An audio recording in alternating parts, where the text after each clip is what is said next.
Hello and welcome to all the Hylians out there. I'm Joe, and here I am with a new video of sorts. This one is going to be slightly different from most I've done, and this is one I've planned for a long time, but I just never got around to making, and finally I decided to just make it. And before I start, I'm going to plug our book, Crown of Blood. If you want proof that Dan and I are good writers, check out our book. It'll be in the description down below. Or you could check out our Substack, where we write a whole slew of novels, some of which are inspired by Zelda. So do check us out. We'd love to hear from you. So check out our newsletter, check out our novel. We do all sorts of Zelda-related content over on Substack. And, like I said, we write a lot. So anyways, on with the story. How I'd write a Zelda movie. Okay. Now, this was originally an article I wrote over on Substack, so I'll just read it to you. Now, I'm going to start from the beginning. I've been meaning to get into this sort of essay for some time, but hadn't found the time or assembled all the ideas for it properly. I know some would expect that a Zelda movie should start with the premise of either going into the events of Ocarina of Time. I've heard some propose Breath of the Wild, and still others maybe Wind Waker, or even Majora's Mask, or they'd have to go totally original with this one. Ideally, and this might sound weird, I'd kind of want Irish actors and actresses hired for this story. Zelda has always had, for one thing, some Christian elements, combined with Buddhist and Shintoist ones, and I think that given how many Celtic elements there are, it'd be best left up to an Irish cast, but the production crew would be purely Japanese. The Japanese film companies tend to be, in my view, the best in the world, with only some in America and France being able to compete with them. That said, the biggest hurdle would be finding the unknown actors. Known ones tend to be too expensive, and locations. But all that aside, you're not here to discuss the particulars of production and script writing, but here to read about the particulars of the plot. But you're here to hear about the particulars of the plot. As I despise the senseless jokes of post-Marvel cinema, John Milius, director of Conan the Barbarian, would be great to have on hand to help advise on the project, though. First off, the lead would have to be Link, duh, Zelda, and of course Ganon would have to be part of the plot. But there should be other characters. In my view, it would be best to not have the stupid messaging we see in a lot of American productions, and best to focus on the quest. Preferably this would be animated. In such an event, you could easily film it in Japanese and then translate it, again with Irish actors and actresses to capture the aesthetic. If not animated, that raises the budget and causes this to become a different kind of project, but the story can largely remain the same. The plot would have to start a few thousand years after the story of Wind Waker, with the Hylians being still stuck in a series of different islands. They've gotten used to living and thriving on a myriad of different isles. Link is a fisherman dreaming of adventure and someday becoming a sailor, but his uncle forbids it. Friends with a few local men, notably a semi-criminal guy called Victor, based off Victor from Suikoden, they all hope to make something of themselves.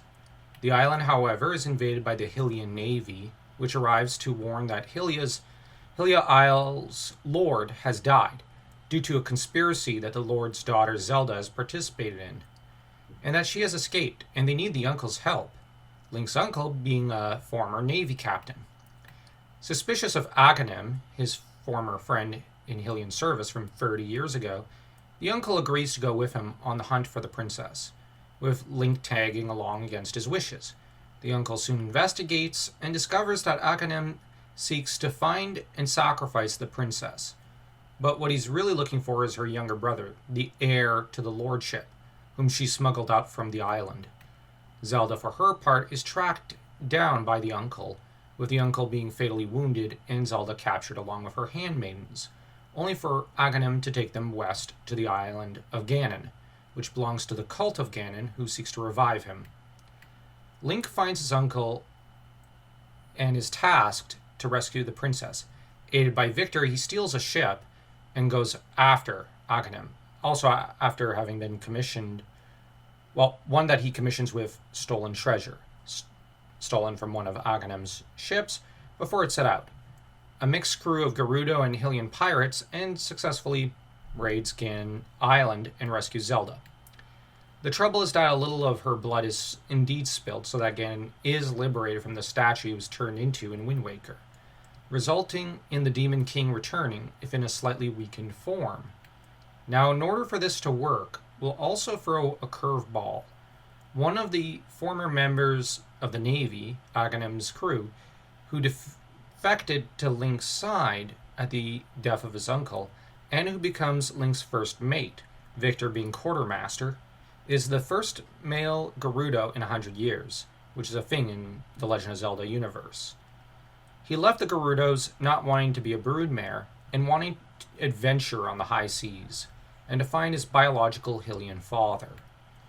He is a hot-tempered youth, far less wise than Link, and far more of a rule stickler than Victor or Link are, so that we have a dynamic between the three which is always a tug of war.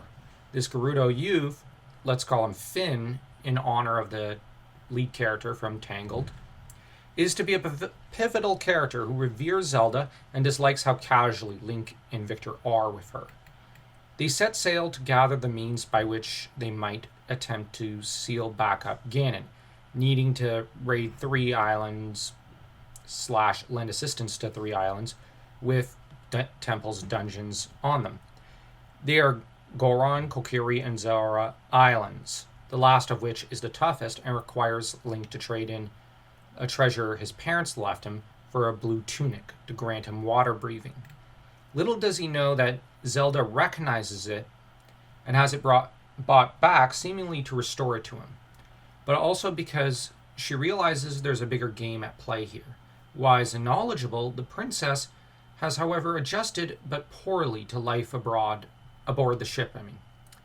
At least at first, she has, however, begun to adapt to it and the high-flying, sarcastic, freedom-loving Link. Near the end of the story, the 3 baubles are assembled, but instead of sealing Ganon, he overpowers them. They crack and break, and the heroes must retreat from their attempted invasion of Ganon Isle, with Ganon empowered by the Triforce of Power, turning westwards. So, just to be clear, he turns westwards. Engaged in countless rituals and schemes that mystify his cult and followers and supporters, some of whom are Hylians, it is, however, Aghanim who puzzles out what it is that he has up his sleeve, that which Zelda has already figured out. Ganon intends to tear Hyrule from the bottom of the seas and recreate it in his image. Naturally, Ganon has not the power to achieve this, and will require the other 2 pieces of the Triforce, with one piece to be found with Zelda. Ganon believes the other lies with Zelda's brother, who is also called Link, in honor of the ancient hero. Our hero Link, though, takes up the Master Sword, where it was laid to rest on the Isle of Hylia, with Zelda returning there to take up command and prepare for battle of Ganon's fleets.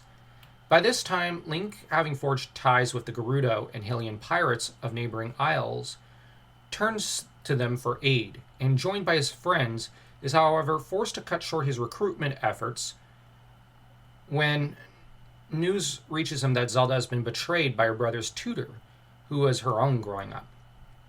Desperate now, Link leads a pirate armada and begins to smash through Ganon's, only for Ganon to call upon what else but a kraken to tear the ship apart, which it does with the likes of his crew being butchered and devoured by it. Link, enraged, takes the Master Sword up and slays the beast, but is cast adrift into the sea, whereupon, hearing the victorious cries of the prince's tutor, who has discovered aboard one of the pirate ships the legitimate heir to the Hylian throne, announces his decision to overrule Aghanim and restore the boy to Ganon. Aghanim, by this time thoroughly disillusioned by his boss, as he had hoped to rule over the islands and maybe become a god through the Triforce, finding Link on the beach of the island, provides him with a disguise and takes him aboard his ship, which is due west to join Ganon on the only scrap of land that remains of Hyrule, the Forbidden Island. It is there that Ganon attempts to draw out the Triforce from Zelda and Prince Link, only to discover no Triforce of Valor. Frustrated, he butchers the tutor even as Zelda takes pity on him and tries to plead for his life, all while shielding her baby brother. It is at this time that Aghanim attempts to swipe the Triforce of Wisdom.